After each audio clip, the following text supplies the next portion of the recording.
Улабуга Үзәк китапханәсенең Татар һәм Туган турындагы әдәбият бүлеге сезне Ватан сугышы сериясе белән таныштыра. 1941-1945 еллар тарих битләрендә канлы хәрефләр белән уелган Бөек Ватан сугышы. Аяусыз бәрелешләр, киселгән гомерләр, ятимнәрнең ашы, күз яше. Миллионнарча ватандашларыбызның вакытсыз гомерләре өзелгән. Күпмесе гарипләнеп кайткан. Ир-егетләр белән бергә хатын-кызлар да кулларына корал алган. Бик күп югалтулар бәрабәренә бөек җиңү яуланган. Бөек Ватан сугышы сериясе үз эченә 15 томлык китапларны ала.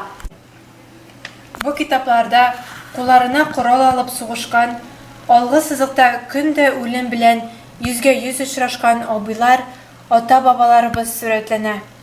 Берни дә уйлап чыгарылмаган. Татар әдипләребез моны үз вакытында язып калдыралганнар. Һәм алар образлы сурәтләр рәвешендә бүгенгә кадәр килеп җиткәннәр. Бу серия сугыш хәрәкәтләре көндәлеге яисә ел язмасы түгел. Анда әдипләребез үзләре дә күренеп китә. Армаз-талмаз истәбарларыбыз Рафаэль Мустафин, Шаһинур Мустафин, Самат Шакир, Шамил Ракипов, Зәки Зәйнуллин язмалары аеруча игътибарга лаек. Сугыш чоры газапларын җилкәләрендә татыган сабыйларның, яшь-үсмерләрнең язмышларын тасвирлаган әсәрләр дә бу томнарга урнаштырылган.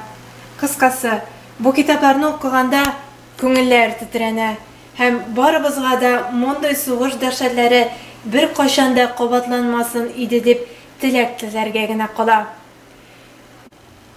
Бөек җиңүнең 75 еллыгы уңаеннан 24 июньдә уздырыла торган җиңү парадына без дә онлайн кушылабыз.